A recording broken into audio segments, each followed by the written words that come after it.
Plug in the pump power connector. Connect the oil pipe.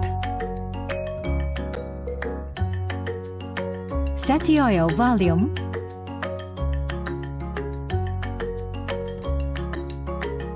Materials preparation. Push the oil feeding button for oil. Turn on the agitator and heating switch. Pour materials into the kettle. Cover the kettle lid and wait for the popping. Automatic smoke exhaust. Turn off the heating switch after popping finished.